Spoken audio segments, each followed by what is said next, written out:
I love you, oh loves. Do you have thoughts? Do you wanna share them with me? I love you, oh loves. Oh, do you have thoughts? I'd like to share mine with you. Can we share like lovers do? Underneath the painted blue moon, oh loves, do you have thoughts? And do you want to share with me? Share with me too.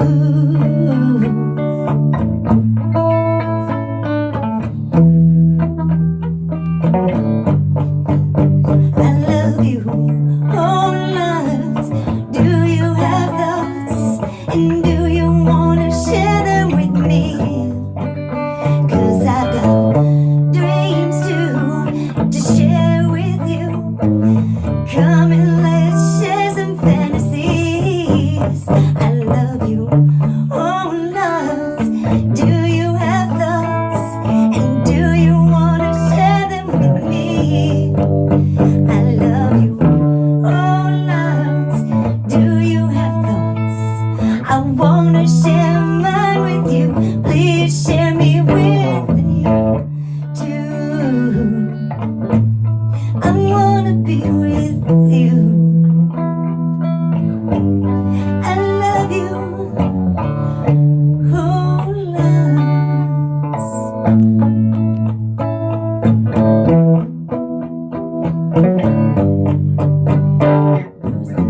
Night after our eyes met, I seen your best time yet. You stood in the sun. I knew you were my woman. When I dreamed that night, I held you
Hey, Chris Liepe here. I've been using something behind the scenes on this channel to make the performed vocals that you hear sound extra awesome. It's something that I've been working on and developing for quite some time now, and I'm finally ready to give you.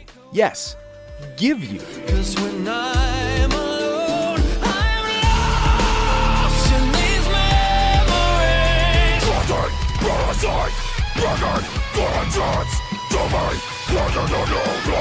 One thing for you to keep in mind. You know you don't feel a thing.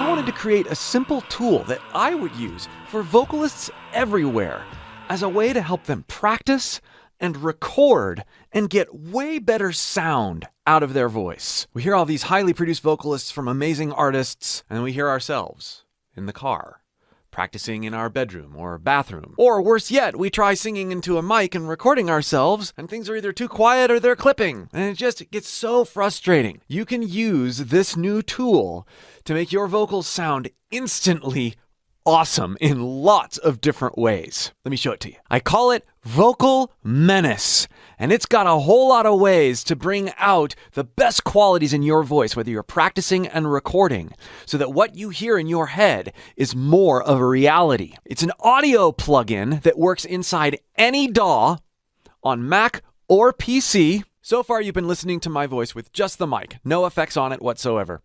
I'm simply going to turn Vocal Menace on inside Logic. Hey!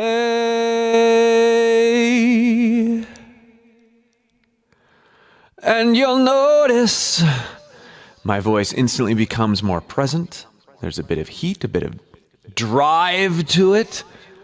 Subtle reverb, subtle delay that is synced to the tempo inside your DAW automatically. There's all sorts of ways you can add interest and modify the way your voice interacts with this plugin without having to know about recording. I'm going to turn down the heat, turn up the heat.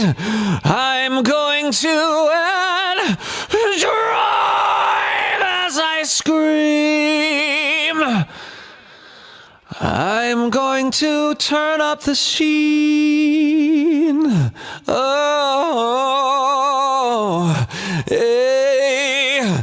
I'm going to add girth, warmth, but not muddiness.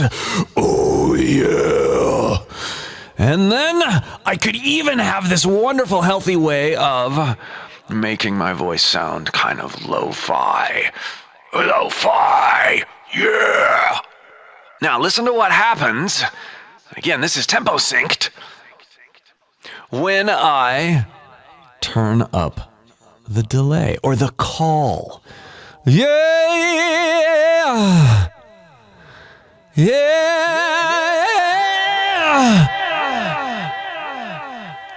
Did you hear how it widened, got longer, more driven, and more present?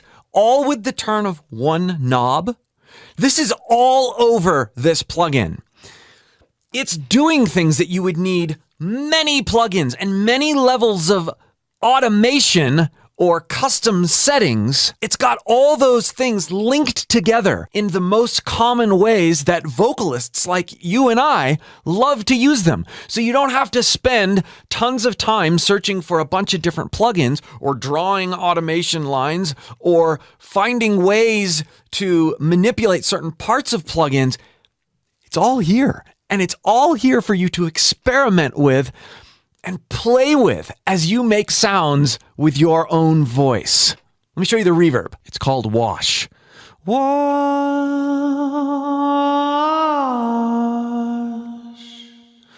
Wash.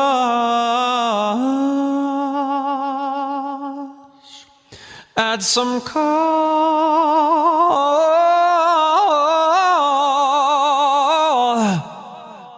Add some call. Add some pain. Add some pain. plugin. This plugin won't clip. The more you feed it, the cooler it sounds and the more extreme it sounds. Hey! Whoa! Yeah! I'm so cold. I'm so cold. I'm so hot. I'm so...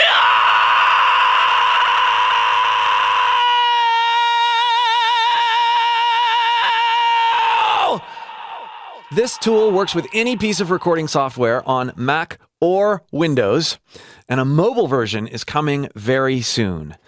This tool is free for everyone. Follow the links below in the pinned comment or the description and download your version. And please, in the comments, share with me how you're using it, how it's helping you, and share some samples of things you've used it on. Enjoy. Big things are happening, and even more big things are happening very soon. But before I tell you all about those, we have to rewind to 2020, late 2020, and I had just released a video on how to sing and scream like Periphery's Spencer Sotelo.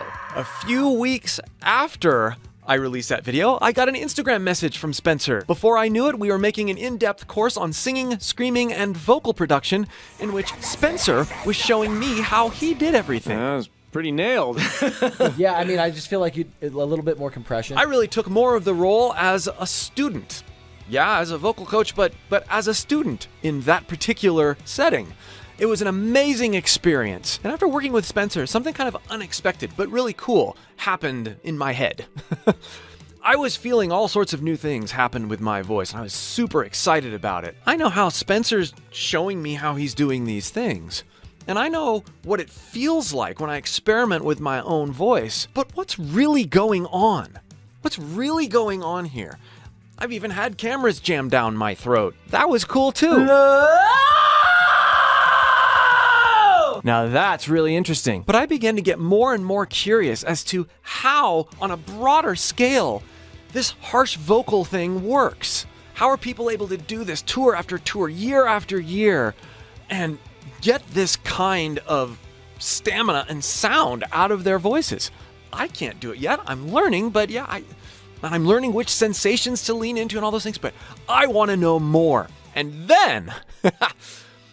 Elizabeth from The Charismatic Voice released that throat camera video with Will. Okay, good. Go for it.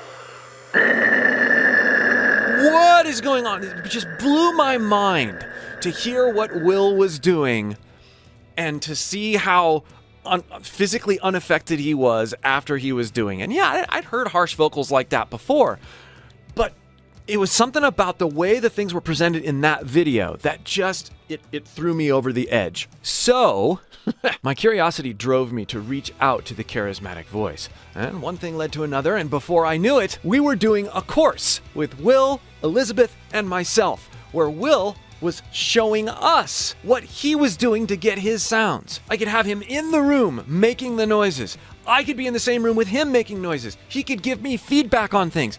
And it was a life-changing experience working on that project with them. Through that experience and lots of mindful practicing, I could feel amazing new things happening in my voice and in my creativity as a result. But I wasn't satisfied, and I'm still not satisfied.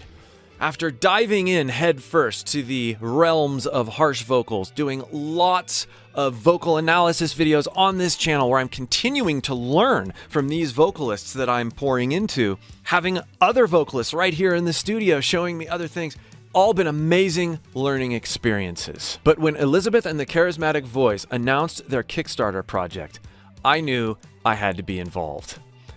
I wanted more answers. I wanted to continue to learn, to continue to build into my own voice. This is going to be an incredible opportunity. For one, my buddy Spencer is one of the vocalists they're studying. They're putting him through all the tests that Will got to go through. So having spent so much time with Spencer, hearing him sing, singing him sing, having me instruct him on how he gets his sounds, now I get to see with data and science how things are happening. That's going to be completely groundbreaking for me being able to do the things that he taught me how to do with my own voice. And I get to be involved too. I get to have the same tests that were done on Will, that will be done on Spencer, and these other artists. Elizabeth and I will undergo these same tests. I get my voice examined, analyzed. I get to have the camera put down my throat. I get to have the needles stuck in my throat. So I will have an even greater understanding of how my voice is working. Yeah, I feel how my voice is working. Yeah, I've studied my own voice and been intensely introspective, and that has allowed me to do some amazing things. And I've taught lots of people how to do the same. But my understanding of my own voice is about to get way deeper, which is going to help me teach even better. It's going to help me sing better as well. I cannot express how excited I am for this opportunity. My very first car was a 1984 Dodge Colt with a strange 8-speed manual transmission and no tachometer. I loved that car. It was a really fun car to drive. But because it had no tachometer, I was missing data on what I was actually doing to that engine. I would always shift. I had fun with it, but I would always shift a little bit more timidly because I was afraid of ruining something. Like, I don't know where red line is. I don't know if I'm red line. I just have to go completely off of feel.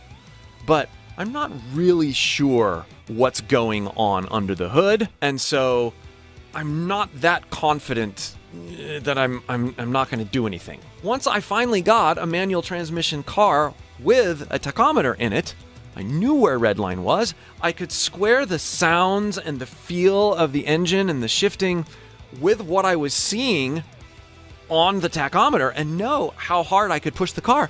I could safely drive that car in a more aggressive way. Seeing the data, knowing what's going on in the vocal tract with these sounds has the potential to make any practicing vocalist way more confident. There are several tiers that help you build confidence as you're learning something new. The first is when you see other people doing those things in a healthy and awesome way. That gives you confidence. That's inspirational. Next, when you take that inspiration and you feel a sense of victory when you're able to do even just a small fraction of what that other individual who inspires you is able to do with your own voice. And above that, it's when that person that you are actually studying is in the room with you saying, oh yeah, that's pretty cool, but try this. Lean into this and lean away from this. So they're directly coaching you in how to do something, and then you have victories through that. And then that guy or that girl that you've been watching gets examined, and you get to see more than they even know about how they're getting their sounds. Yes, the more we know about how these sounds are made, the more we can confidently study and explore our own voices. I am so excited for what I consider to be a once-in-a-lifetime opportunity to be involved in this type of project with the Charismatic Voice. You can be involved too. If you follow the link in the pinned comment or video description, you can contribute and be a part of this vocal research. There's also options for you to get your own scream analyzed. Yeah, you can record something, you can send that in, and you can get an analysis done of your scream with the help of the other data that we're collecting from the other vocalists. A huge learning opportunity for you. Thanks for listening to my story. If you'd like to hear more information about Elizabeth's journey, go to this video and be sure to stop by the Kickstarter page, again in the pinned comment or the video description of this video. We'll see you for more.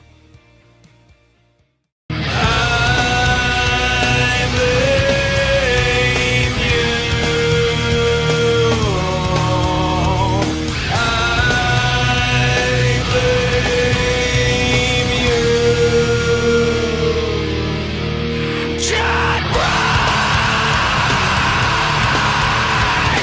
up! I'm no like today.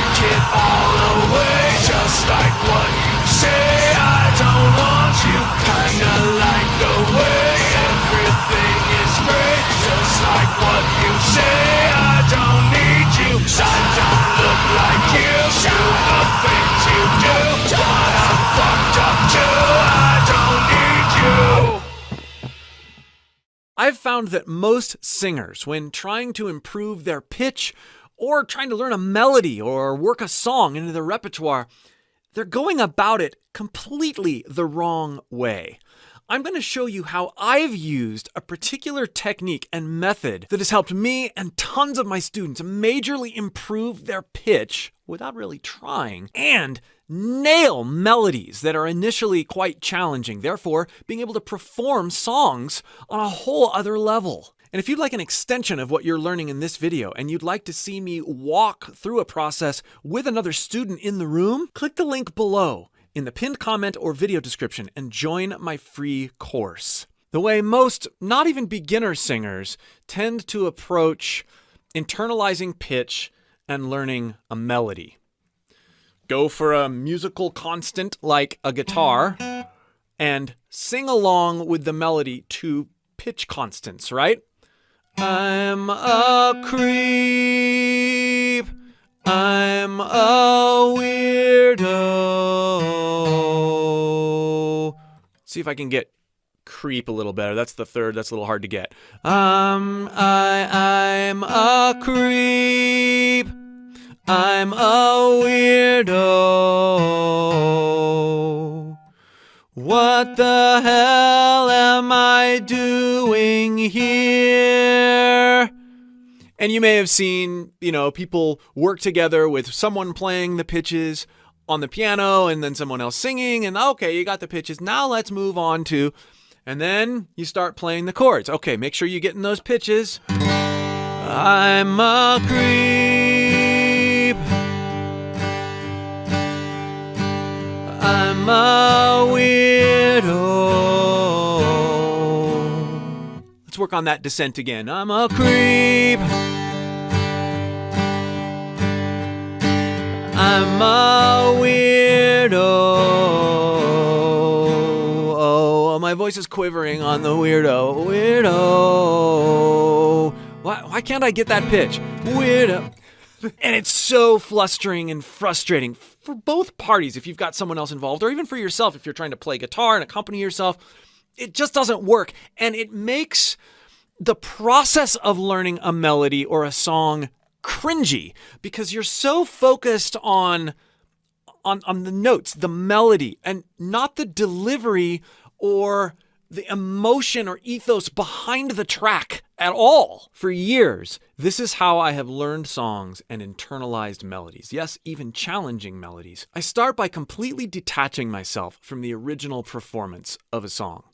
If you're accompanying yourself, that's great. Or if you have someone accompanying you, that's cool too. Or if you're using a backing track, this is still great. Just make sure that you're not going into it with, oh, I've got to sing it like the original. I've got to hit all those notes. No, detach. Decide to detach. What that looks like for me is this. I learn the chord progression, usually of the chorus first, and I just start feeling the changes, and I start singing whatever over those changes. It's like a warm-up.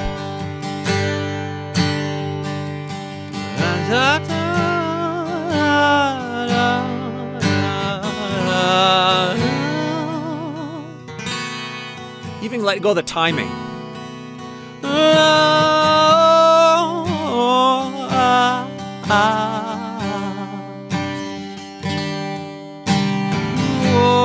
Oh, yeah, yeah, yeah, yeah, yeah. Be goofy, yeah. No, no, no, no, no, no, no. Oh, yeah. Then I read over the lyrics. I have them in front of me. Not trying to go from memory. I'm learning. But I'm a creep. I'm a weirdo. What the hell am I doing here? I don't belong here. I'm a creep. I'm a weirdo. Ugh. What the hell am I doing here? I don't belong here. I'm a creep. I'm a creep. I'm a weirdo. I'm a weirdo. The hell am I doing here? The hell am I doing here? I don't belong here. I don't belong here. No. I'm a creep. Then, once I've internalized how the lyrics make me feel, I start going for just a note here and there that's loosely associated with the melody. Expression first. Feel the song. Feel the changes first. Don't worry about hitting note for note. In fact, intentionally do not hit note for note. I'm a creep. And I'm a weirdo. I'm a weirdo. The hell am I doing here? Certainly purposely trash some pitches. I don't belong here. I'm a creep. I'm a creep. You're easing in. I'm a weirdo. Yeah, slow down. What the hell am I doing here? Doing here. I don't belong here. I don't belong. Yeah. Ooh. Now that we've gotten this sense of permission to be free over the track and hit certain notes and sort of fall into certain pitches rather than trying to hit pitches, we're easing into the song, not from an accuracy standpoint, but from an experience standpoint. We let our memory of the melody take over and combine that with our experience that we've just had. Again, not trying to nail anything, just trying to ease into it.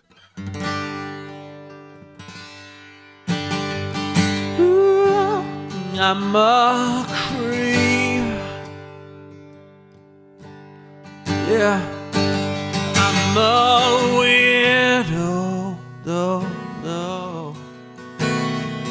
What the hell am I doing here?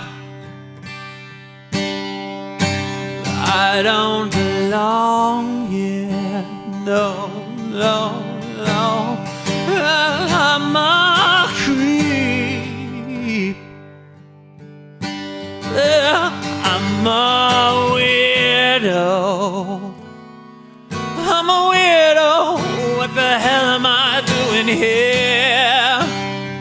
What the hell am I doing here? I don't belong here. No.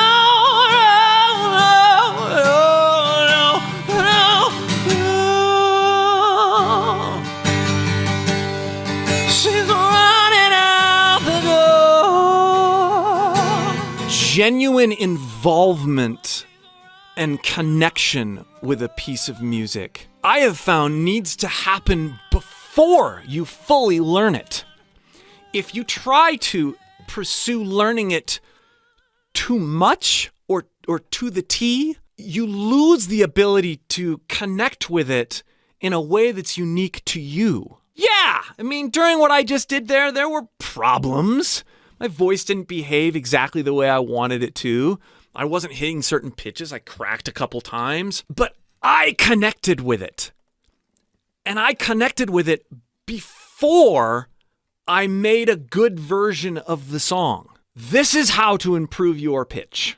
This is how to improve your performance. Your connection with the music that you're singing must be first. Pitch will come as you connect with the song. Hope you found this helpful and inspiring. Please, if you want to go deeper with me and learn more of these kinds of mindfulness tricks and tips, click that link below in the pinned comment or video description and join my free course. We'll see you for more. And every time you speak her name, does she know how you told me you hold me until you died? Till you died, but you're still alive, and I'm here to remind you of the mess you left when you went away. It's not fair to deny me of the cross I bear that you gave to me. I don't know. Rose and Bruno Mars? I hadn't heard of Rose at all until this thumbnail, and then I went and checked out a live in-studio sort of rough recording of a Coldplay song, and what a cool voice. I'm excited to see their blend. Bruno Mars is such a producer at heart, as well as one of the best songwriters and vocalists of all time. This is going to be incredible. It's with lots of attitude, but there's lots going on here that if you don't know what you're listening for, you can't appreciate her voice as much, or what they've done with it to make it even cooler sounding. She's got tons of attitude, tons of energy, even though she's not going overboard with dynamics. There's so many different characters going on at the same time, and they're overdubbing. They're recording over themselves to create these layers and this sort of gang-sounding vocal. I say these words. I say these words. I say these words. And we get all these different pitch representations and character development things happening, phrase by things. Listen here. Red hearts, that's what Heart. Particular inflection, but then I'm on, yeah. Come give me something I can feel. it's not. Oh. Right? There's a staccato aspect, an onset aspect to what she's doing in her voice. But I'm on, yeah. Come give me something I can feel.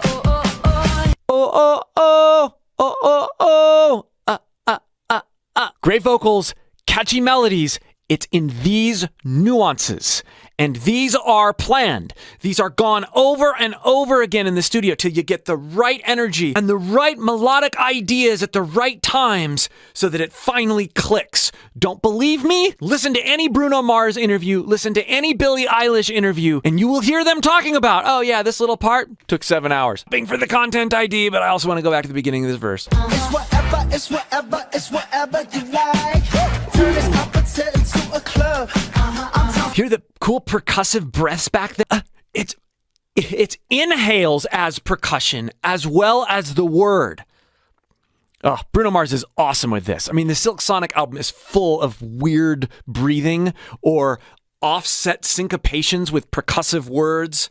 So awesome in whatever setting.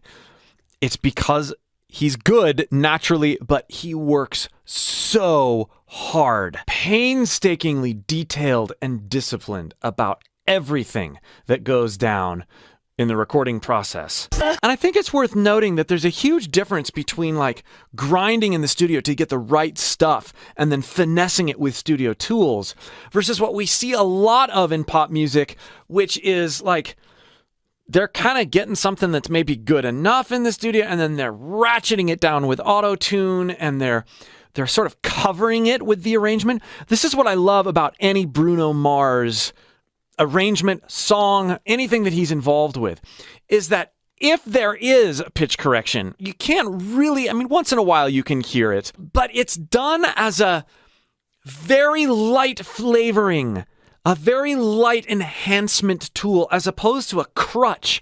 And you can totally hear the difference. I don't hear that in this recording. I didn't in Die With a Smile. I didn't in any of the Silk Sonics. She's doubled her voice, but it's right in the center. It was wide. If you listen in headphones, it was wide and sort of gangy. And then it went like this. And then your attention is drawn to this sort of raw, doubled energy that you hear in the center.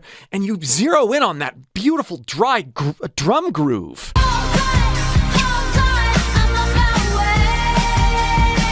And then the percussive, distorted, ping-pongy thing that's happening with the vocals. And then you see the megaphone. It's worth, she's holding an SM58, a Shure SM58 mic. I think that's what it is.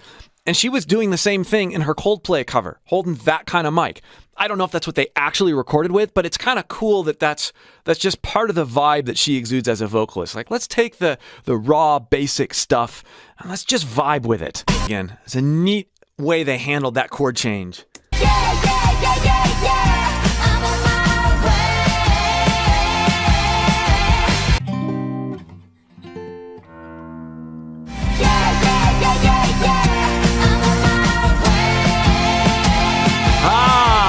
That's why that section sounds so cool. Without getting too nerdy, real quick, this is tuned down a half step. My E is an E flat. And this progression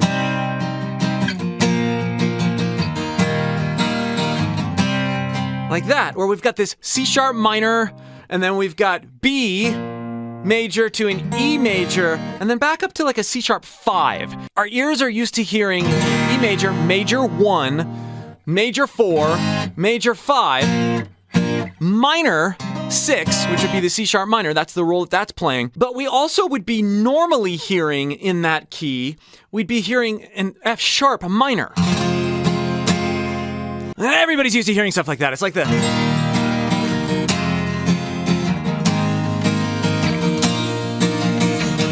happy with a little bit of minor, a little bit of tension. But what they've done is they've made it major. And they've landed on it as a transitionary chord. So it comes totally out of the blue. And then when they mess with those harmonies and stuff over that unexpected turn of events,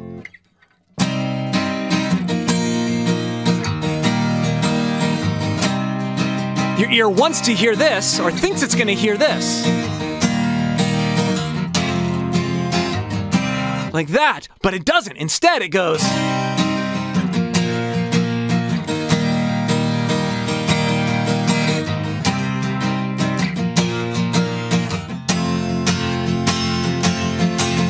super, super cool. Just sometimes knowing just a little bit of nerdy theory helps you appreciate something.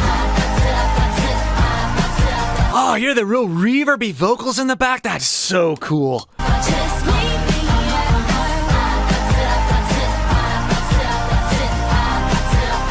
Dry and layered, wet and layered, way in back. I bet this is an Atmos. I gotta listen to it sometime.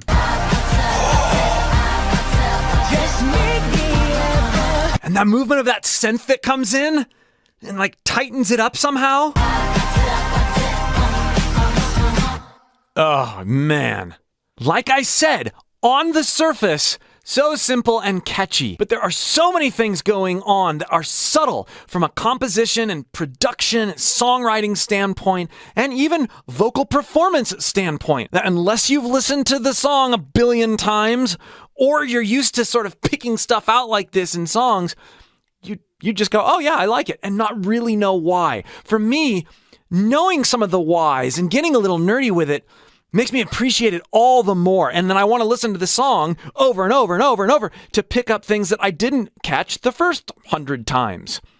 It's why I love anything from Bruno Mars, and it's what I appreciate about my favorite albums and my favorite recordings. If you get as excited about music as I do, and you'd like to learn particularly how to pull real music out of your voice, but you don't quite know where to start, click the link below and join my free voice course.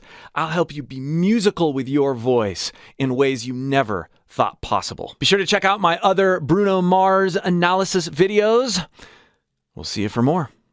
Just like a crow chasing the butterfly, dandelions lost in the summer sky. When you and I were getting high as outer space, I never thought you'd slip away. I guess I was just a little too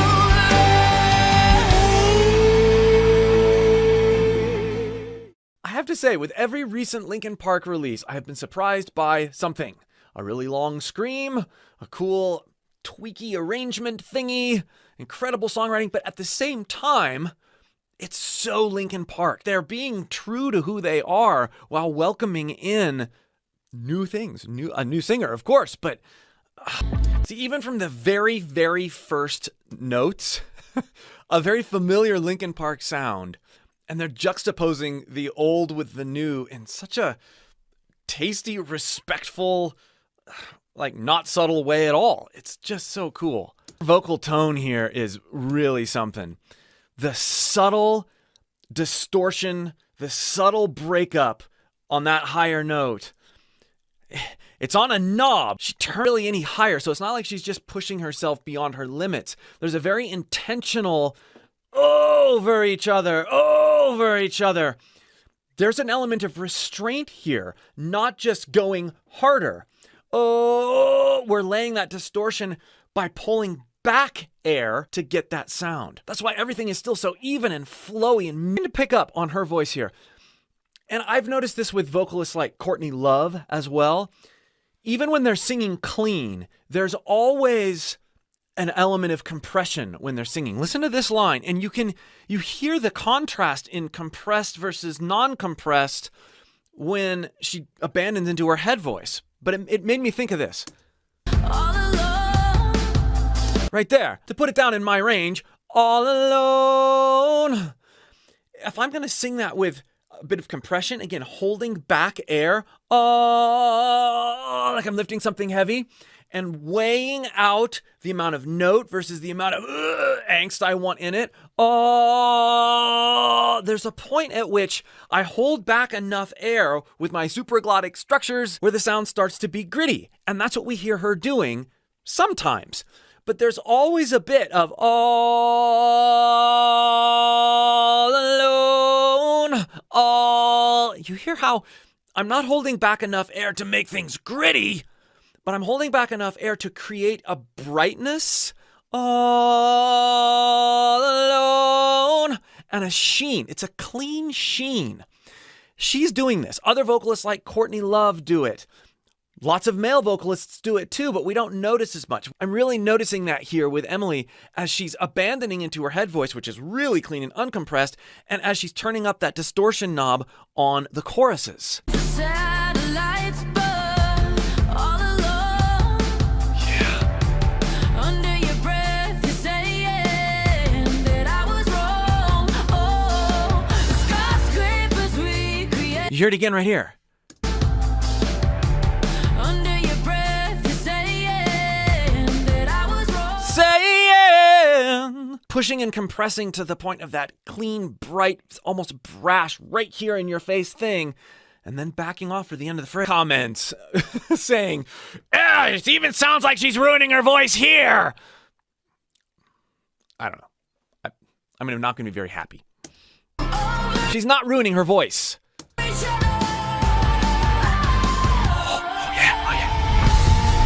Are we over each other? There we go. Are we over each other? I love that counterline there. That is awesome. By the way, I love the use of like talking over each other and then over each other. The double meaning of those words and how they position it back and forth. That's really neat. Just so good at. If we take the notes out and just think about the expressiveness that's happening with her voice, I can't go to sleep. I can't go to sleep. There's this true like conversational, emotive quality to her voice that you don't hear a lot. Stuff is so plastered with pitch correction and, sort of meandering melodies that to hear a voice that is really locked in to how things feel from an emotional standpoint, and this is an emotional lyric, this is an emotional song. She's representing that with her voice.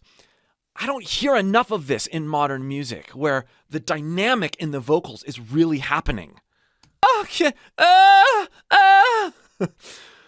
You'll hear great singers sigh a lot. It's this release into a different energy that allows you to really lean into your voice without getting caught or locked into a particular posture, so you don't burn your voice out.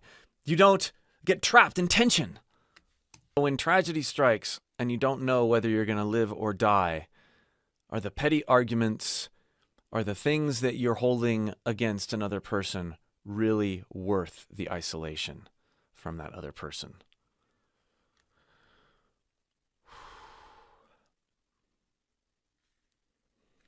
I needed that. Gonna have to watch the video several more times to pick up on the portrayed life and death of Emily. See what kinds of meanings start swirling around in addition to what I already drew from the video. But wow. I like that this was heavier from a topic and emotional standpoint, and that they treated it with such dignity and sensitivity. Very, very cool. And Emily's vocal performance. I realize that they're releasing these songs in a particular order to solicit this very response from the listeners, but she is really contributing and coming into her own and creating a sound that, like I said at the beginning, is both familiar and nostalgic and comfortable, comforting, but new and exciting and relatable in all sorts of new ways. Really excited for this album. Be sure to check out the many Linkin Park reactions and analysis videos that I've done. And if you would like help exploring what your voice can really do, I'm a vocal coach and I teach people all over the world how to unlock amazing things with their voices, including some of the things that you hear Emily doing here: distortion, grit, power, range. Click the link below in the pinned comment or video description and join my free course. I will help you pull things out of it that you never knew were there and teach you how to practice for healthy, expressive musical moments with your own voice. I'd rather be with, I'd rather be with an animal. I'd rather be with an